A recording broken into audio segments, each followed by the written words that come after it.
प्रधानमंत्री ने G20 digital अर्थव्यवस्था मंत्रियों की बैठक ਨੂੰ वर्चुअली किया संबोधन।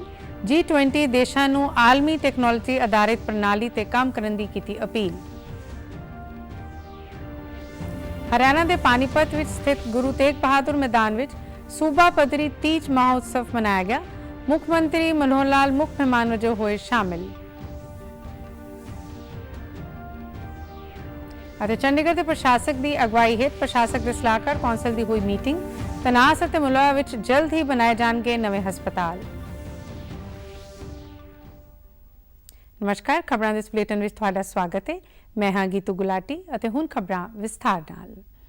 प्रधानमंत्री नरेंद्र मोदी ने G20 डिजिटल अर्थव्यवस्था मंत्रियों की बैठक ਨੂੰ वर्चुअली संबोधन किया। उन्होंने कहा कि इस विशेष मौके ਨੂੰ खुशहाल और सुरक्षित ग्लोबल डिजिटल की नींह रखने ਲਈ G20 फोरम ਲਈ महत्वपूर्ण दस्या है।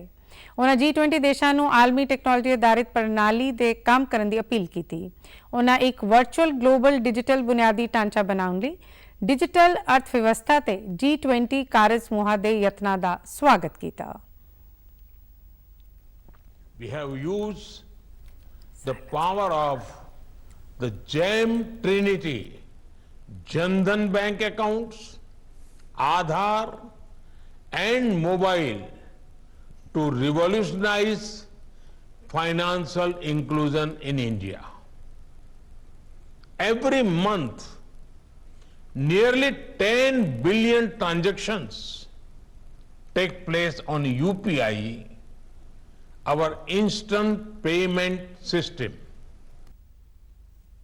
प्रधानमंत्री ने कहा कि भारत दुनिया नाल अपने तजर्बे साझे करने ਲਈ ਤਿਆਰ ਹੈ ਤੇ ਭਾਰਤ ਨੇ ਸਟੇਕ ਨਾਮਕ ਇੱਕ ਆਨਲਾਈਨ ਗਲੋਬਲ ਡਿਜੀਟਲ ਉਤਪਾਦ ਭੰਡਾਰ ਬਣਾਇਆ ਹੈ। ਉਹਨਾਂ ਕਿਹਾ ਕਿ ਟੈਕਨੋਲੋਜੀ ਅਤੇ ਵਿਕਾਸ ਦੇ ਲਾਭ ਹਰ ਕਿਸੇ, ਖਾਸ ਕਰਕੇ ਵਿਕਾਸਸ਼ੀਲ ਅਤੇ ਪਿਛੜੇ ਦੇਸ਼ਾਂ ਤੱਕ ਪਹੁੰਚਣੇ ਚਾਹੀਦੇ ਨੇ।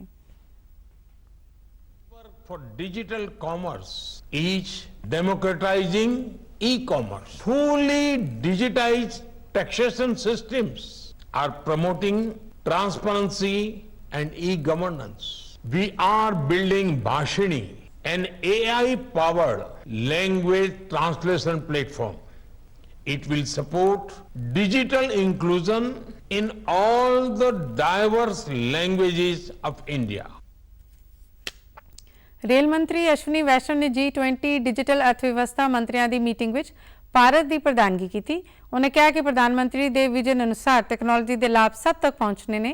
उन्होंने कहा कि आने वाले दिनों में आम लोगों को प्रतियोगी ब्याज दरां ते डिजिटल लोन की सहूलत मिलेगी।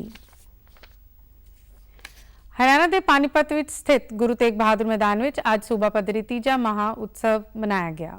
हरियाणा में पहली बार सूबा पद्धरी तीज महोत्सव में हरियाणा के मुख्यमंत्री मनोहर लाल मुख्य मेहमान वजों शामिल होए।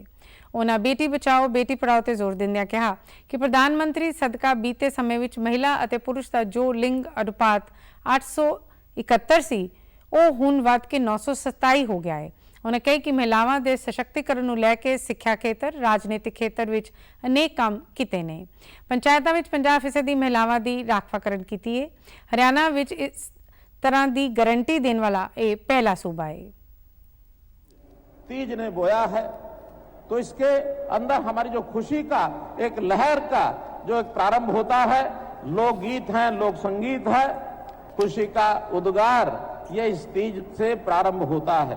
गांव में बरसात होती थी, यही दिन होते थे, वर्षा के बाद रेत में से एक तीज नाम का जीव, कुछ प्रदेशों में उसको लाल गाय कहते हैं, छोटा जीव होता है, रेत में से निकलता है और जब हम जाके देखते हैं हथेली पर लेके रखते हैं, मखमली एकदम इतना प्रकृति का सुंदर रूप, उसको भी तीज कहते हैं। उन्होंने हरियाणा वासियों को रुख लगाने पर भी जोर दिता और इस नाल कुदरत का सन्मान होगा। उत्थे ही हरियाणा MLA होस्टल में हरियाणा सकत्रेतियां महिला स्टाफ वालों मनाए गए तीज महोत्सव में हरियाणा विधानसभा के स्पीकर ज्ञानचंद गुप्ता की धर्मपत्नी बिमला गुप्ता मुख्य मेहमान वजों शामिल हुए। इस मौके उन्होंने कहा कि महिला स्टाफ ने इस तरह का प्रोग्राम करवा के शलाघायोग काम किया है। साउन में आने वाला तीज का त्यौहार सानू मौज मस्ती के नाल अपने धर्म और सभ्याचार नाल जुड़न की प्रेरणा दिंदा है। तीज साडे सभ्याचार का प्रतीक है। विधानसभा में इस तरह के समागमां ने महिला स्टाफ को अपने सभ्याचार नाल जोड़िया है। ਚੰਡੀਗੜ੍ਹ ਦੇ ਪ੍ਰਸ਼ਾਸਕ ਬਨਵਾਰੀ ਲਾਲ ਪ੍ਰੋਹਿਤ ਦੀ ਅਗਵਾਈ ਹੇਠ ਪ੍ਰਸ਼ਾਸਕ ਦੇ ਸਲਾਹਕਾਰ ਕੌਂਸਲ ਦੀ ਮੀਟਿੰਗ ਹੋਈ। ਇਸ ਮੌਕੇ ਚੰਡੀਗੜ੍ਹ ਦੇ ਸਲਾਹਕਾਰ ਧਰਮਪਾਲ ਨੇ ਕਿਹਾ ਕਿ ਸਲਾਹਕਾਰ ਕਮੇਟੀ ਨੇ ਕਈ ਅਹਿਮ ਫੈਸਲੇ ਲਏ ਨੇ। ਉਹਨਾਂ ਦੱਸਿਆ ਕਿ ਸਿਹਤ ਸੰਭਾਲ ਸੰਬੰਧੀ ਚਰਚਾ ਕੀਤੀ ਗਈ। ਤਨਾਸ ਅਤੇ ਮਲੋਆ ਵਿੱਚ ਜਲਦ ਹੀ ਨਵੇਂ ਹਸਪਤਾਲ ਬਣਾਏ ਜਾਣਗੇ। ਸਿੱਖਿਆ ਕਮੇਟੀ ਨੇ ਜ਼ੀਰੋ ਕਾਰਬਨ ਮੇਰੀ ਪਹਿਲ ਕਦਮੀ ਵਿੱਚ ਵਿਦਿਆਰਥੀ ਦੀ ਸ਼ਮੂਲੀਅਤ ਵਧਾਉਣ ਦੀ ਵਕਾਲਤ ਕੀਤੀ। ਇਸ ਦੇ ਨਾਲ ਹੀ ਕਾਰਪੂਲਿੰਗ ਨੂੰ ਉਤਸ਼ਾਹਿਤ ਕਰਨ ਦੇ ਨਾਲ-ਨਾਲ ਆਧਾਰ ਕਾਰਡ ਵਰਗੇ ਮਿਆਰੀ ਦਸਤਾਵੇਜ਼ਾਂ ਤੋਂ ਬਿਨਾਂ ਬੱਚਿਆਂ ਨੂੰ ਦਾਖਲਾ ਦੇਣ ਦੀ ਗੱਲ ਕੀਤੀ। Issue raised by the Environment Committee that recharging wells need to be created in public parks. So that's a good suggestion. That was very well accepted. Then I think in the Health Committee recommended that there has to be a centralized procurement of all the medicines, so that we are going to have we'll put in some sort of mechanism to implement that. The neighborhood watch scheme will be launched by the police. With regard to the survey which is going on in rehabilitation colony, so it was categorically clarified. Then Laldora issues were raised. Then conversion of industrial properties to industrial plots to the commercial activity. उन्होंने दस्सिया कि सनअती खेतर का नाम बदल के Chandigarh industrial and business park रखने नूं मंजूरी दी गई है। प्रशासक ने चंडीगढ़ तो बाहरले वाहनों की पार्किंग दरां विच वाधे बारे मुड़ विचार करने की तजवीज़ रखी।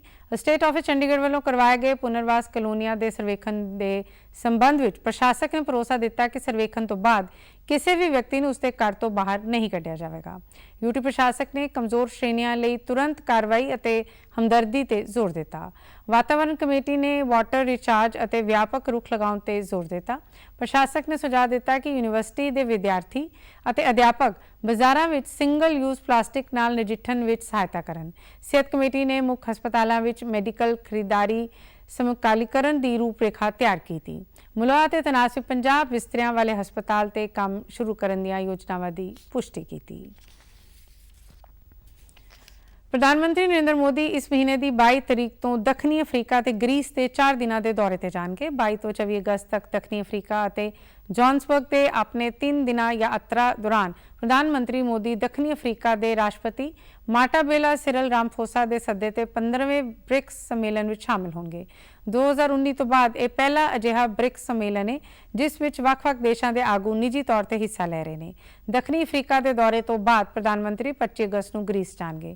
40 सालों में किसी भारतीय प्रधानमंत्री की यह पहली ग्रीस यात्रा होगी। पुनर्वास कलोनियां के लोगों को मालकी हक दिए जाएंगे। भारतीय जनता पार्टी चंडीगढ़ प्रदेश का एक वफद सूबा प्रधान अरुण सूद की प्रधानगी हेठ मुड़ वसेबा कलोनियां संबंधी चंडीगढ़ के प्रशासक बनवारी लाल प्रोहित को मिलिया। इस मौके अरुण सूद ने कहा कि भाजपा लंबे समय तो मंग करती आ रही है जिन्होंने झुग्गी चौंपड़ी वालों 1979 में मुड़ वसेबा योजना तहत फ्लैट अलॉट किए गए सन ਅਤੇ ਜਿਨ੍ਹਾਂ ਨੂੰ 80 ਤੋਂ 90% ਲੋਕ ਇੱਕ ਵਾਰ ਦੂਜੇ ਵਿਅਕਤੀ ਨੂੰ ਵੇਚ ਚੁੱਕੇ ਨੇ ਉਹਨਾਂ ਸਾਰਿਆਂ ਨੂੰ ਮਾਲਕੀ ਹੱਕ ਦਿੱਤੇ ਜਾਣ। ਸੂਬਾ ਪ੍ਰਧਾਨ ਨੇ ਦੱਸਿਆ ਕਿ ਭਾਜਪਾ ਦੀ ਇਸ ਮੰਗ ਨੂੰ ਪ੍ਰਵਾਨ ਕਰਦਿਆਂ ਚੰਡੀਗੜ੍ਹ ਦੇ ਪ੍ਰਸ਼ਾਸਕ ਨੇ ਸ਼ਹਿਰ ਦੇ ਡਿਪਟੀ ਕਮਿਸ਼ਨਰ ਨੂੰ ਹੁਕਮ ਦਿੱਤੇ ਨੇ ਕਿ 2 ਮਹੀਨਿਆਂ ਦੇ ਅੰਦਰ ਇਹਨਾਂ ਮਕਾਨਾਂ ਦੇ ਸਰਵੇ ਕਰਵਾ ਕੇ ਜੋ ਜੀਪੀਏ ਦੇ ਆਧਾਰ ਤੇ ਇਹਨਾਂ ਮਕਾਨਾਂ ਦੀ ਮਾਲਕੀ ਦਾ ਦਾਅਵਾ ਕਰਦੇ ਨੇ ਉਹਨਾਂ ਨੂੰ ਮਾਲਕੀ ਹੱਕ ਦਿੱਤੇ ਜਾਣ।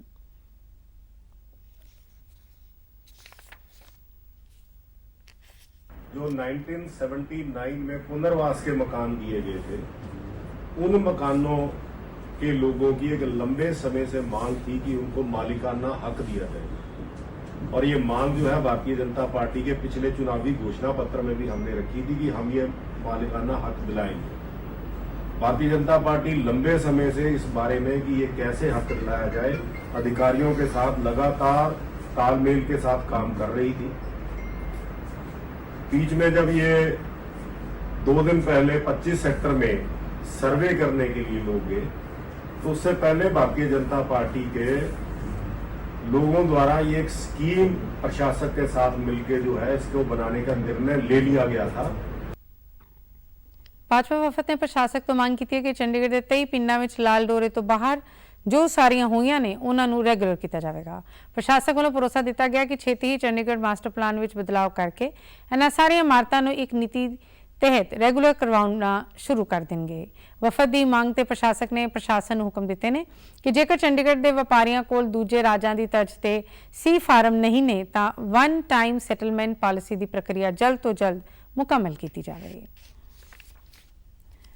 ਚੰਡੀਗੜ੍ਹ ਸੈਕਟਰ 46 ਸਥਿਤ ਪੋਸਟ ਗ੍ਰੈਜੂਏਟ ਗਵਰਨਮੈਂਟ ਕਾਲਜ ਵਿੱਚ ਭਾਰਤੀ ਸਮਾਜਿਕ ਵਿਗਿਆਨ ਅਤੇ ਖੋਜ ਕੌਂਸਲ ਨਵੀਂ ਦਿੱਲੀ ਵੱਲੋਂ 1947 ਭਾਰਤ ਦੀ ਵੰਡ ਕਹਾਣੀ, ਤਬਾਹੀ ਅਤੇ ਪੁਨਰਵਾਸ ਵਿਸ਼ੇ ਤੇ ਇੱਕ ਰੋਜ਼ਾ ਰਾਸ਼ਟਰੀ ਸੈਮੀਨਾਰ ਕਰਵਾਇਆ ਗਿਆ।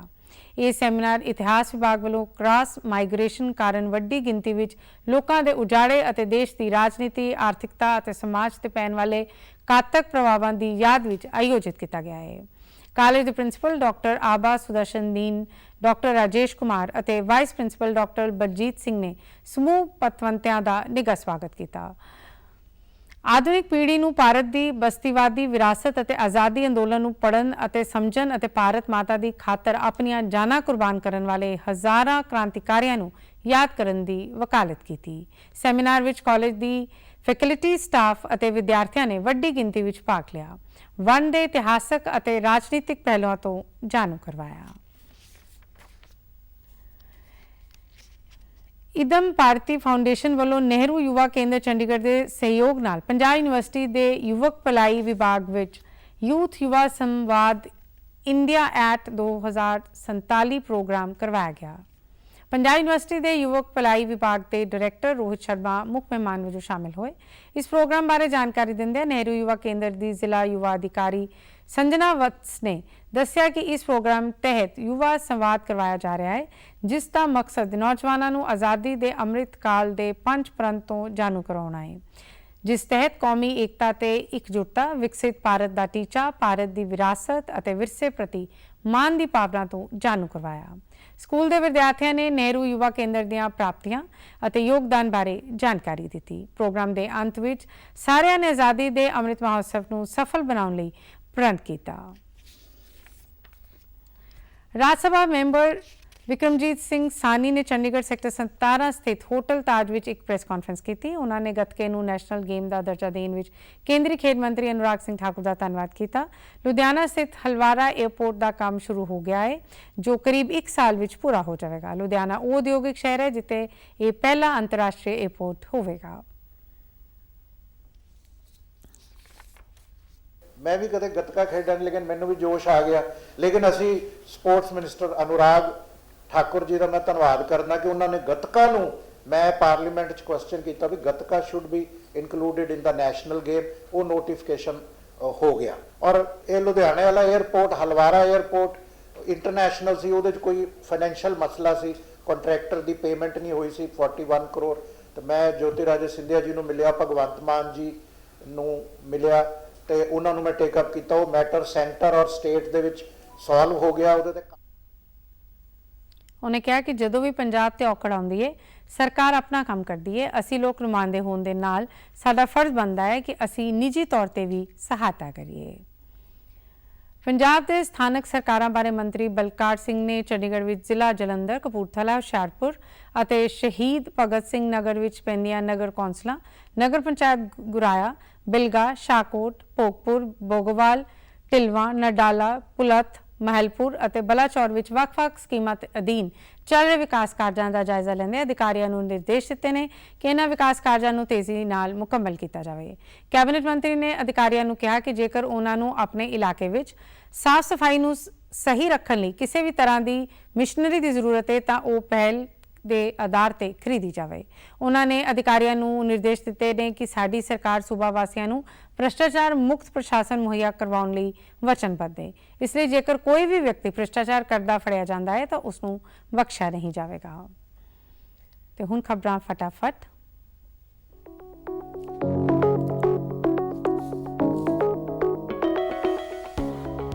ਰਾਸ਼ਟਰਪਤੀ ਦ੍ਰੋਪਦੀ ਮੁਰਮੂ ਨੇ ਕੇਂਦਰੀ ਵਸਤੂ ਅਤੇ ਸੇਵਾ ਕਰ ਸੋਧ ਬਿੱਲ ਅਤੇ ਏਕੀਕ੍ਰਿਤ ਵਸਤੂਆਂ ਅਤੇ ਸੇਵਾ ਟੈਕਸ ਸੋਧ ਬਿੱਲ ਨੂੰ ਦਿੱਤੀ ਪ੍ਰਵਾਨਗੀ। ਹਰਿਆਣਾ ਦੇ ਮੁੱਖ ਮੰਤਰੀ ਮਨੋਹਰ ਲਾਲ ਅੱਜ ਸ਼ਾਮ ਪਾਵੰਤਰ ਭਰਪਾਈ ਯੋਜਨਾ ਦੇ ਲਾਭਪਾਤਰੀਆਂ ਨਾਲ ਕਰਨਗੇ ਸੰਵਾਦ।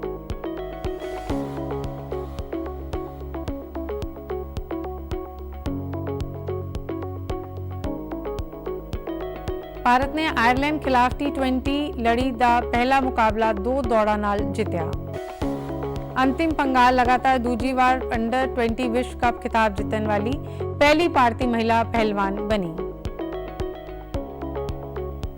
ਅਤੇ ਤੁਸੀਂ ਸਾਰੇ ਸਮਾਚਾਰ YouTube channel DD news Chandigarh, Facebook DD news Chandigarh ਅਤੇ Twitter handle DD News CHT ਤੇ ਵੀ ਦੇਖ ਸਕਦੇ ਹੋ। ਇਸ ਦੇ ਨਾਲ ਹੀ ਖਬਰਾਂ ਦਾ ਬੁਲੇਟਿਨ ਖਤਮ ਹੁੰਦਾ ਹੈ। ਆਗਿਆ ਦਿਓ। ਨਮਸਕਾਰ।